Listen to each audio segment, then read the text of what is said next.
Hello everyone! So the Alchemist of Arland event has started on the Japanese server for Atelier Resleriana, and I am here to give you all of the info on that, as well as just sort of go over the recent quality of life and other updates that we have had on the Japanese server so that you can know what to expect on global in the coming months. So to begin with, the event, more specifically the banner units. The banner features Totori and Rina in these super adorable, casual winter outfits. Rina is a slash supporter, and Totori is a wind defender. And I'm just going to go over these units real quick. Sterk was also included as a welfare unit for the event, so Sterk is free, and a lot of people have been waiting for Sterk for a long time, so I will go over him as well. And we sort of just have these characters on Barrel Wisdom. Barrel Wisdom's a great site. If you need Resleriana info, I will link it in the description. So let's start with Sterk, the free unit. He is not part of the banner. You get him for free. He is a 1-star. His synthesis trait is full HP stun damage, so he's okay in synthesis, but that's not a trait that I really would use very often. So if you have to use him, you're not happy about it, but it's fine because stun damage traits are pretty rare in synthesis, so the fact that they give you one for free is nice. He is a wind breaker. Wind breaker's pretty awkward. It's not really a combo we needed more of in the game, since the other so there are 3 breakers that aren't 3-star in the game. 2 of them are wind, Eska and Shalistera. And then there's Marion, who is Stab. So another Windbreaker is it doesn't feel great. They could have given it to an element that needs breakers more, like Bolt or Ice. That would have been fine. And then what's his kit do? So his skill 1 has no effects. It does mediocre break damage. Nothing really to say there. Alright, his speed, very slow, 220. His skill 2, after attacking, he gains a permanent stacking skill damage buff of 20% a turn, up to a maximum of 80%. So he attacks, he gets 20% skill damage.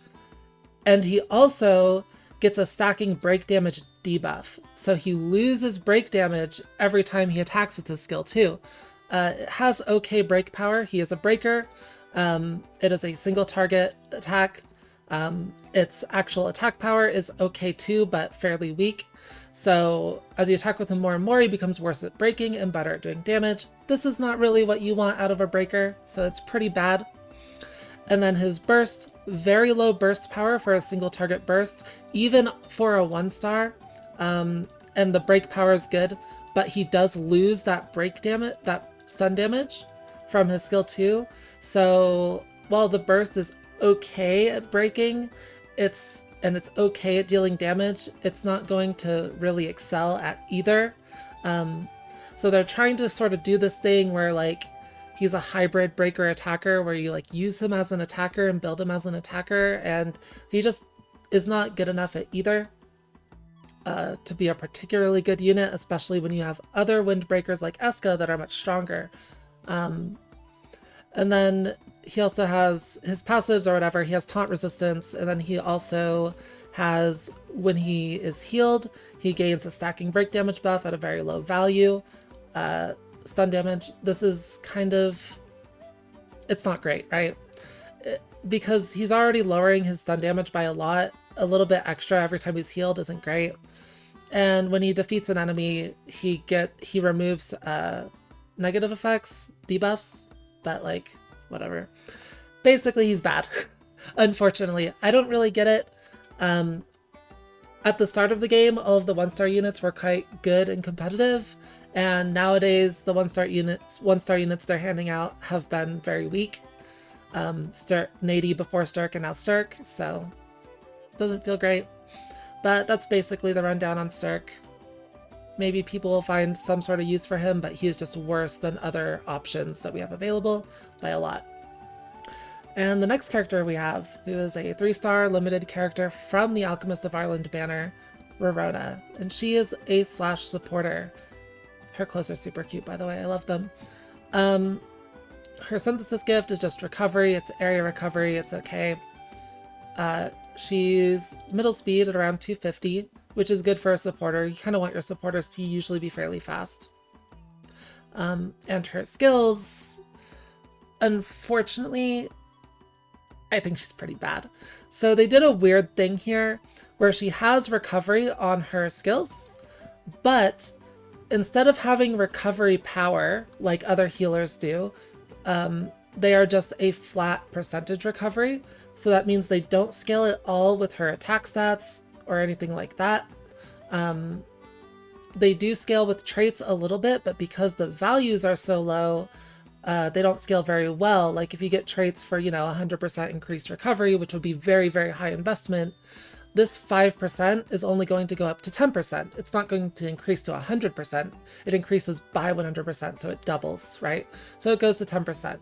So yeah, skill 1 recovers 5% of all allies. Hard to scale, not very good. People of you who have used like Lightning Resna or Ellie know that this 5% is pretty meaningless in most scenarios.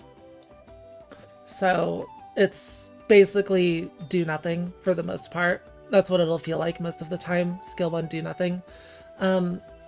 Which is okay for a skill 1, but you kind of want it to be a little more impactful ideally for a good unit.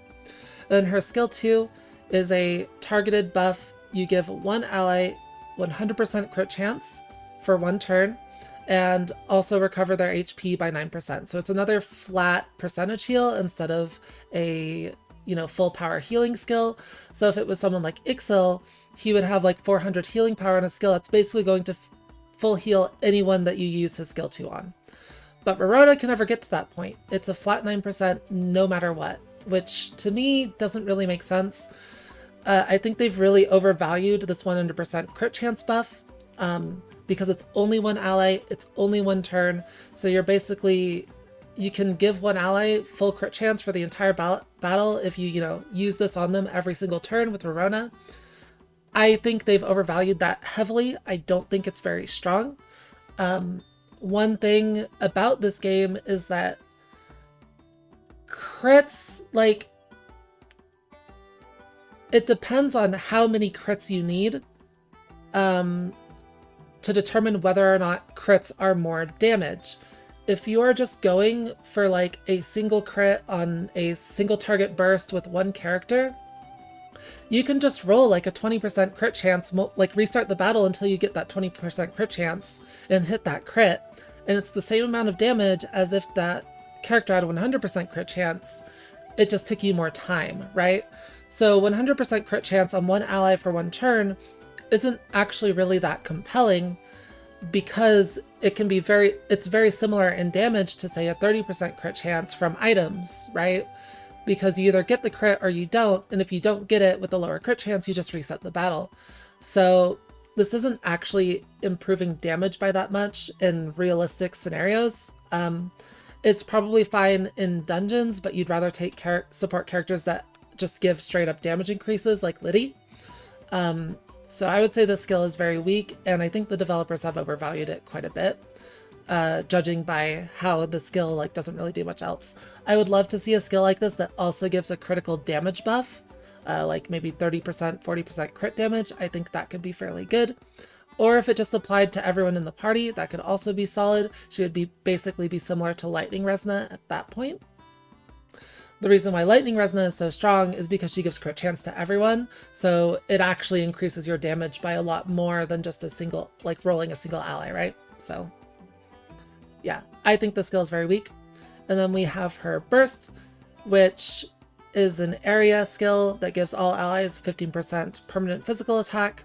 It stacks twice, and it recovers 30% HP. This is a very solid area heal.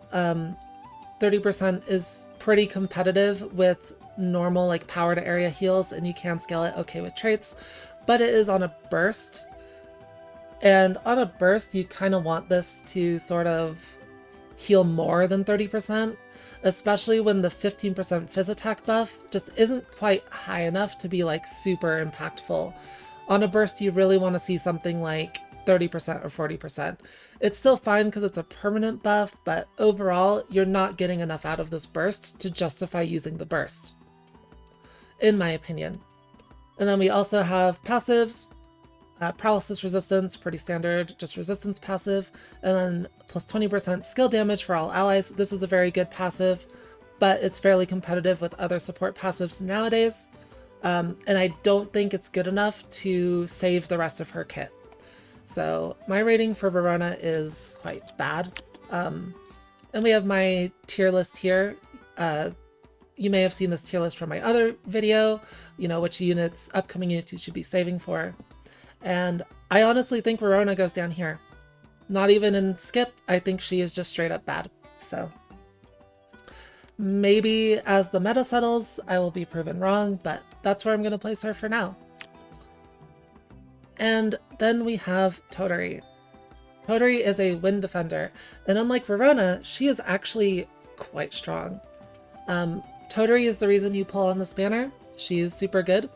First off, she has skill power on her synthesis gift, and she is red-purple. That means she links to Ruben. She is the second limited character after Memoria we have that can create a triple skill power chain for synthesis. So Totori is already super, super good because of that. And unlike Memoria, it's just generic skill power. It's not single target skill power. So Memoria, her synthesis gift is skill power, but it's single target attack specific skill power. Totori just has the generic one, so she's much better in that regard. So in the coming days, the synthesis meta will change to Ruven Totori, and then whatever a purple skill power mat is. So she's already super good just on that. And then her kit is kind of crazy, in all honesty.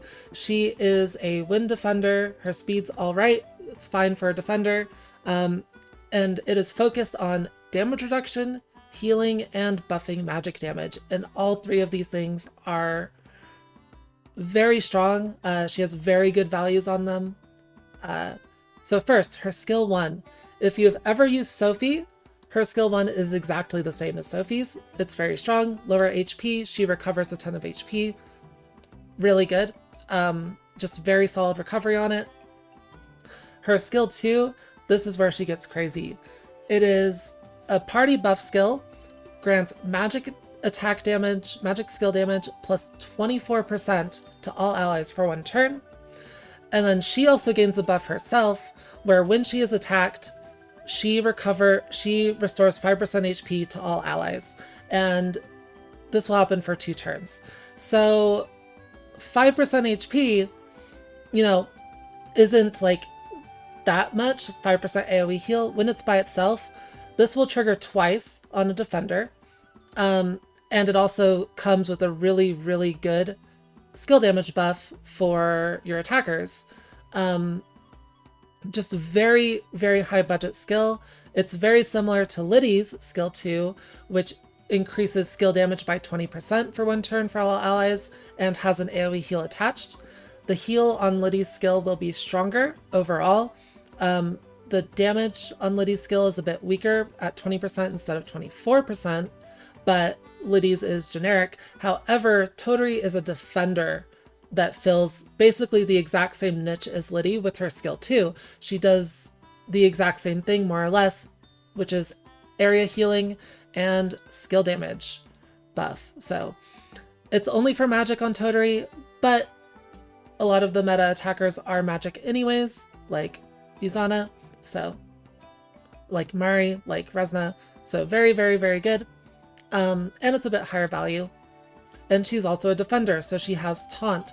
And Taunt is really important utility for hard content in this game. So yeah, just very, very good all around. And of course, like Liddy, this number also scales off of the traits that increase damage buffs for attackers. So with all of those traits combined at level 5, the value will be 60%. That's really, really big. Yeah, 60% with full investment on this. And then we also have the burst, which is, you know, a bit better on the magic damage buff. So if you get the burst, you don't have to think about like, oh gosh, do I use the burst or do I use the skill 2 because I need the damage buff? If she does land on a burst, she gives the same damage buff except a little bit better. And then she also gives her a copy of her passive. So what exactly does that mean? Her passive is Mekumori Duplicate, and it's basically a permanent stacking buff that when she is healed, she gains 2% damage reduction, and it stacks up to 20%. So after being healed 10 times, she'll be capped out at 20%, and she takes 20% less damage. Using her burst gives her another stack of it. You can give her 1 stack. If you use her burst twice, you can't get like a 3rd stack. So that means after using her burst, you can get her damage reduction up to a total of 40%. 40% damage reduction is huge. And because damage reduction in this game is additive, when you combine it with traits and things like area defense or resolve defense, it is, or like certain equipment effects that give damage reduction, it's very possible to get her damage reduction up to 90% or even 100%. Like with 2 copies of area defense, all target attack resist, I believe it's called, and her passive fully stacked, she will be at 90% reduced damage taken from area attacks. So basically taking no damage from them. It's very strong. It does take a while to stack up, and you do need to get the burst to get it to like really crazy numbers, but 40% damage reduction is very good. And getting like healed 10 times with her total kit, with like her whole kit, it's just like, it goes up pretty quickly. She'll get there within like the first round of attacks or so, if you have like a good comp for her. Her other passive, standard taunt passive for defenders, and it also recovers 5% of her HP whenever she uses a skill. So she just has a standard, like, you know, she heals a little bit whenever she uses a skill. You can stack this up with other item effects to get that number even higher, and also traits and stuff for recovery. Her best traits are going to be damage buff to attackers, which is very good, because you really use her like as another buffer or as your only buffer in place of Liddy. She sort of fills the same niche. Her burst isn't as good as Liddy's, but she does have that defender utility, so she's very comparable, in my opinion. Just a very, very strong unit overall, quite tanky, good defensive stats. Yeah, Totori is really, really, really good. And I'm going to be bold and throw her up in the Spark tier on this tier list. The meta might settle in a little bit and show that she's, you know, a bit weaker and goes down here, but I think she is this strong. Unfortunately, I did not manage to pull her with my tickets yesterday, so I don't have her. But yeah, look out for Totori in the future. She's very strong and also very cute, so, you know, yeah.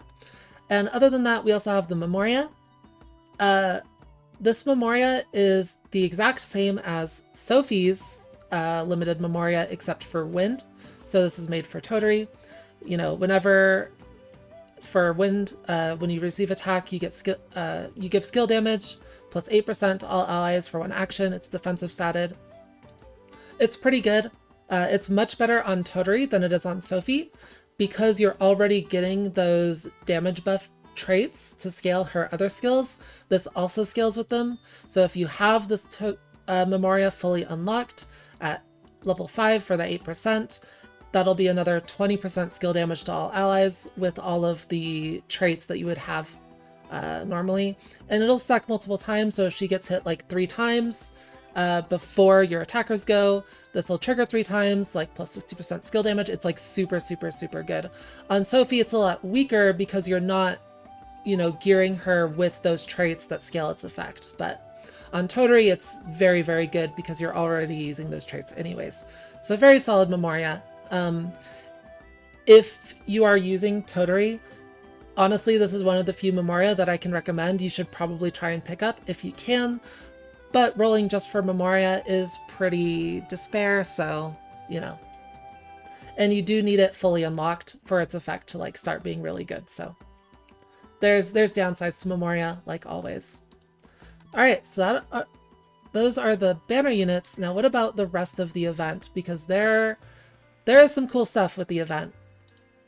And let me just show that off real quick. We have event here. All right, so the event this time, you know, comes to the event story like always. Oh, right, so for welfare units like Stirk, The event shop has their pieces, so you get them to 5-star from the event shop. Nowadays on JP, the event shops give us a lot of mana and stuff, but we still don't get like gems in them. Gems come from the story, so. This time the event is a dungeon. Dungeons are not normal for these events. It's usually score battles, but they are kind of nice because you only need to clear the highest tier to get max rewards, which is pretty cool. And the really interesting thing about this event is it's the first time that they have added new traits to the game. So each of these materials has a new trait for equipment on them. And so first we have the Pendulock, and the new trait here is increased recovery.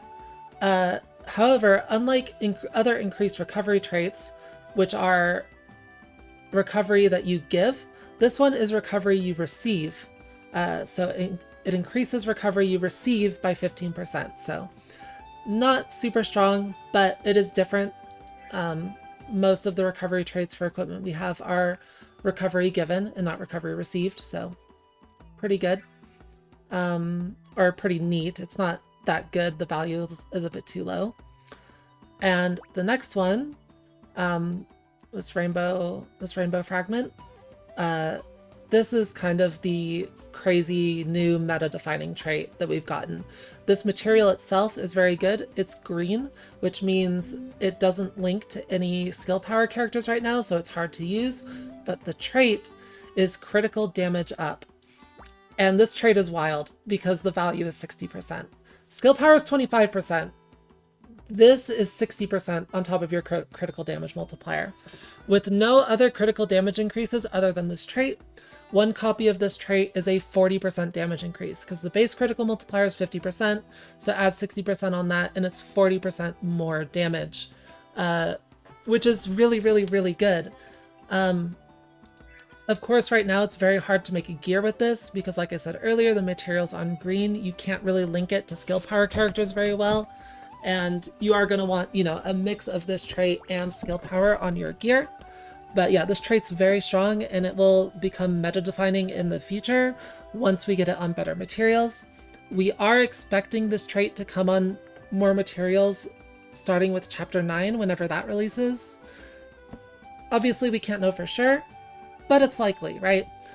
First time they've added new traits to the game, there's no way they're just gonna like leave them in this event and we never get them again. I mean, it's possible they might do that, but we're expecting to get this on better materials in the future and hopefully that happens.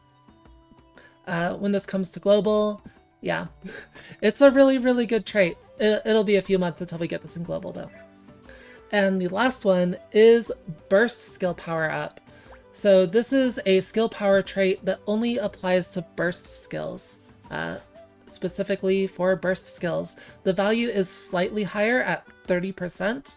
It can be very good on characters that, you know, rely on their bursts to do damage, like Valeria or Ice Resna, you know, characters like that, where they're really focused around doing big bursts and you don't care as much about the damage on their other skills. However, because it's only 5% higher than your standard skill power trait and it's way more niche, it's way more focused, I honestly don't think it's very good or worth trying to use. So if it was a higher value like 40% or something, I think it could be quite good because it really is like a huge power increase on those burst focused characters. If it were at higher values, at 30%, it's just not worth the opportunity cost. It's already really hard to make gear in this game. So getting that extra little bit of min-max, like, it's difficult to justify overall. But yeah, very cool. We have new traits. Love it. The critical damage one is completely absurd. I can't believe they added that like that, but hey, it's cool. It's definitely good that we have more trait choices for attackers with this, because for, you know, the entire game's lifespan, it's just been skill power and then maybe area defense if you need it for specific content. But yeah, that's basically everything for the new event. Lots of really cool stuff here. Totori is great.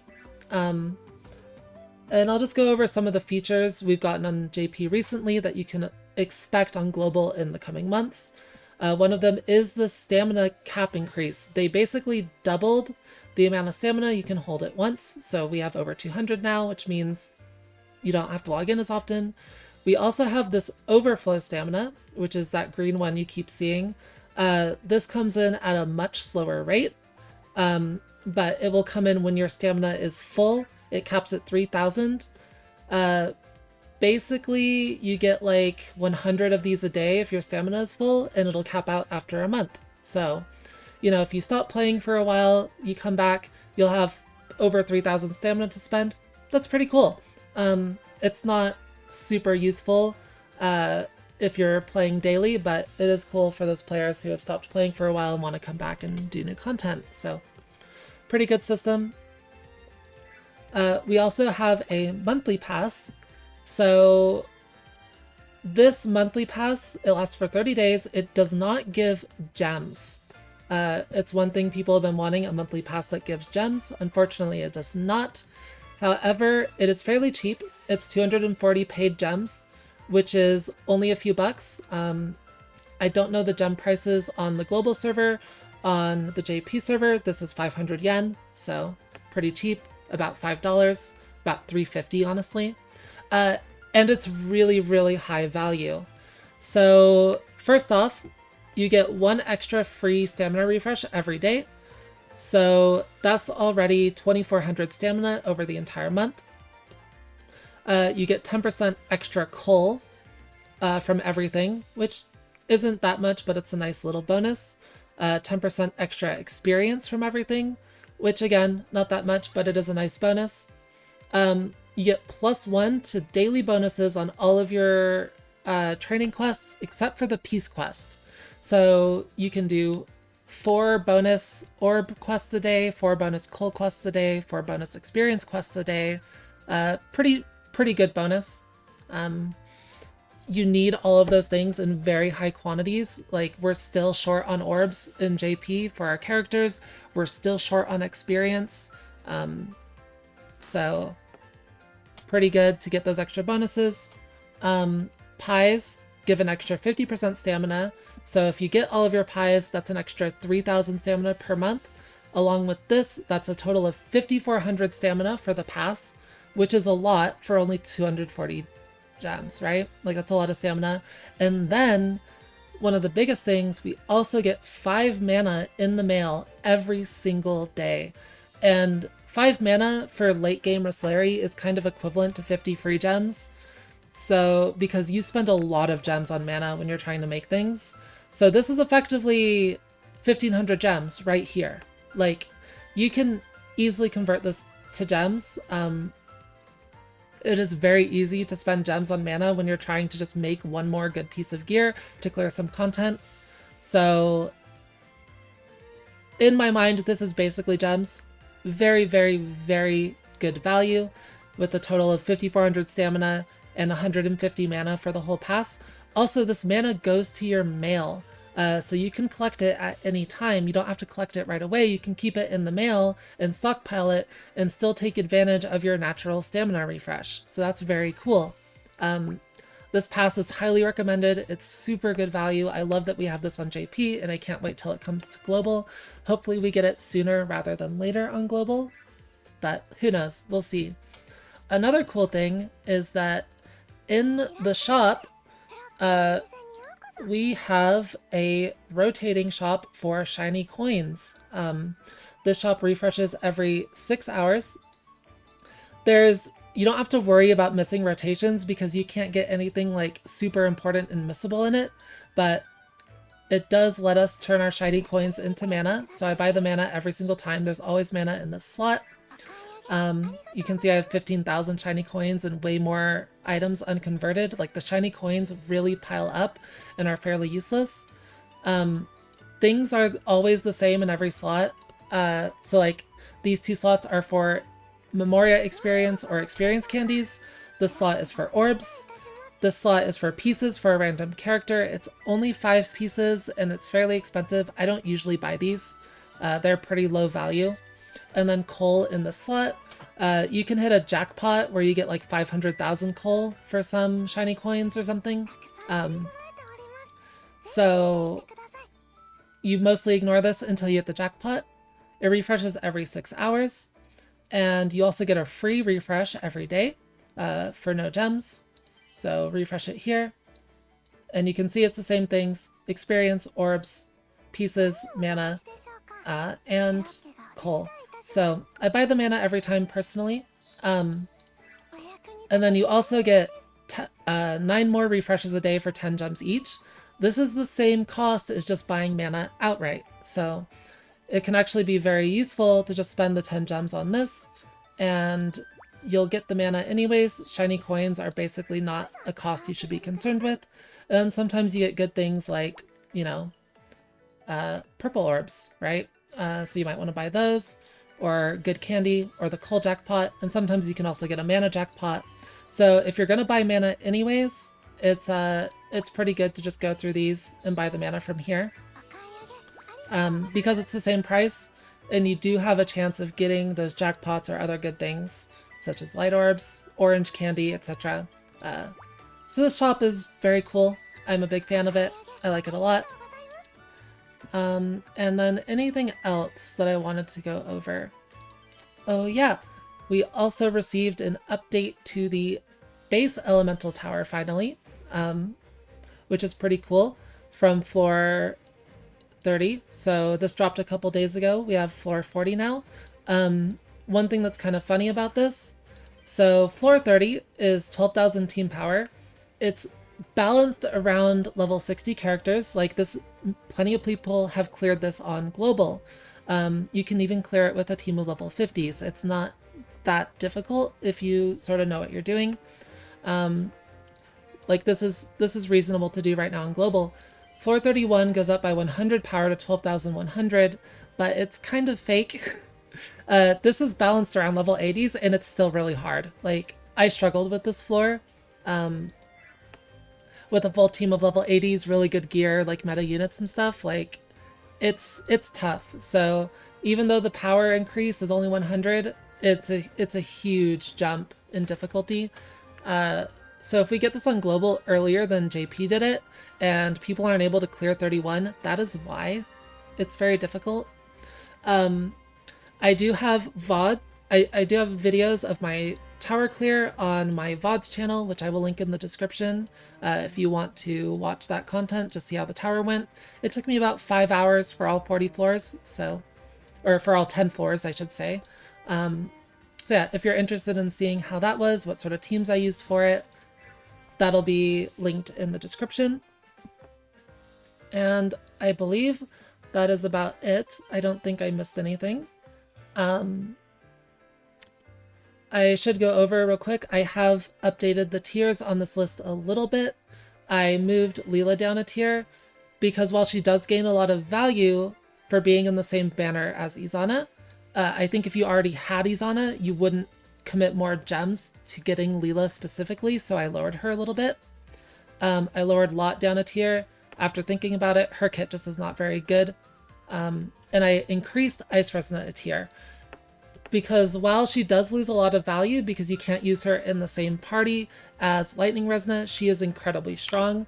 I used her a lot in the new tower update that I mentioned before, the up to floor 40, and she was very, very good at just doing heavy area damage. So she is probably the strongest area attacker in the game right now, if I had to guess. I think she's better than Wilbell. I don't have Wilbell, but yeah, I moved her up. She's really, really, really good. It's just like, it is weird because Lightning Resonant is also very good and you can't use them in the same team. So that's kind of why I originally put her down here, but she's very strong. And yeah, that's about it. I hope you enjoyed this type of video. If you want me to keep making more of these like Japanese content updates, let me know in the comments. And I know this video went on kind of long. Sorry about that. There was a lot to cover. But yeah, I hope it was enjoyable, and I will see you all in the next one. Bye-bye.